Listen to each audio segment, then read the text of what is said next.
اپنی نظر اور شرمگاہ کی حفاظت کریں۔ اس دور کا سب سے بڑا فتنہ یہ ہے کہ نگاہیں پاک نہیں رہی، نگاہیں غلیظ اور گندی ہو گئی، شرمگاہوں میں وہ تقدس نہیں رہا ہے۔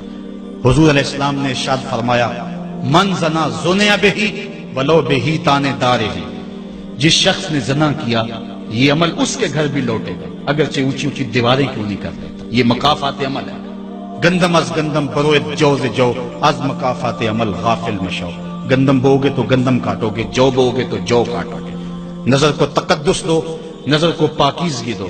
حضرت لقمان حکیم کہتے ہیں کہ میں کئی نبیوں سے ملا ہوں، کئی نبیوں سے ملاقات کی ہے، اور میں ان سے دو دو چار چار باتیں جمع کی ہیں، اور ان ساری باتوں کو میں نے جمع کر کے 100 باتیں جمع کی ہیں، اور ان کا پھر میں نے خلاصہ تیار کیا ہے۔ ان میں 8 باتیں الگ کی ہیں۔ ان 8 باتوں میں ایک بات یہ ہے، جب کسی کے گھر جاؤ تو نظر کو حفاظت میں رکھو۔ جس شخص کے مہمان بنو، جس کے گھر جاؤ، تمہاری نظر نہ بھٹکنے پائے۔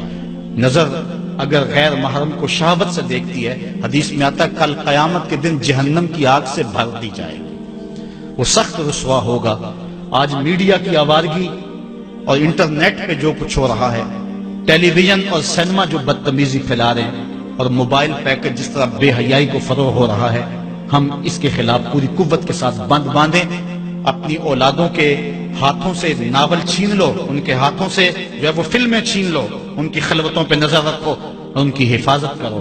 جس شخص کی نظر پاک نہیں ہے، اس کے من میں طہارت نہیں آ سکتی ہے، دل پاک نہیں ہے، اس کو جو ہے وہ باطن کا نور نصیب نہیں ہو سکتا۔ وائے قوم کشتائے تدبیر غیر، کار او تخریب خود تعمیر غیر، از حیا بیگانہ پیرانے کہن، نوجوانہ چوں زنا مشغول تن۔ کتنی حکمت والی بات کہی اقبال نے۔ وہ اپنے دور کا دکھڑا سناتا ہے، جس دور سے ہم گزر رہے ہیں اب تو عجیب حال ہو گئے۔ اقبال کہتا ہے یہ جو میرا دور ہے، جوان تو جوان رہے، بوڑھوں کی نظروں میں حیا نہیں رہا، از حیا بیگانہ پیرانے کہن۔ بوڑھے لوگوں کی آنکھوں میں بھی اقبال کہتا ہے حیا نہیں رہا۔ نوجوانہ چوں زنا مشغول تن، اور نوجوان عورتوں کی طرح اپنے تن کے ساتھ لگے ہوئے ہیں، اپنے تن کو سنوارنے میں ہر وقت کنگھی پٹی میں لگے ہوئے ہیں۔ یہ مردوں کا کام نہیں ہوتا، یہ دلیروں اور بہادروں کا کام نہیں ہوتا، یہ عورتوں کے وظیفے ہیں۔ در دل شاں آرزوہا بے ثبات، مردہ زائن از بطون امہات۔ ان کے دلوں میں آرزویں کوئی اور ہی ہیں، اور ماؤں کے پیٹوں سے مردہ جنم لے رہے ہیں۔ دخترانے او بزلف خود اسیر، شوخ چشموں خود نماؤ خردہ گیر۔ اور قوم کی بیٹیاں اپنی زلف کی خود قیدی ہو چکی ہیں، اور ہر وقت جو ہے وہ اپنے آپ کو آئینے میں دیکھتی رہتی ہیں۔ ساختہ پرداختہ دل باختہ، ابروان مثل دو تیغے آختہ۔ وہ جو گھر کی رونق تھی، جو آبرو اور حیا کا دوسرا نام تھا، آج وہ دل پھینک قسم کی ہو گئی ہے۔ آہ قوم میں دل سے حق پرداختہ، مرد و مرگے خیش را نہ شناختہ۔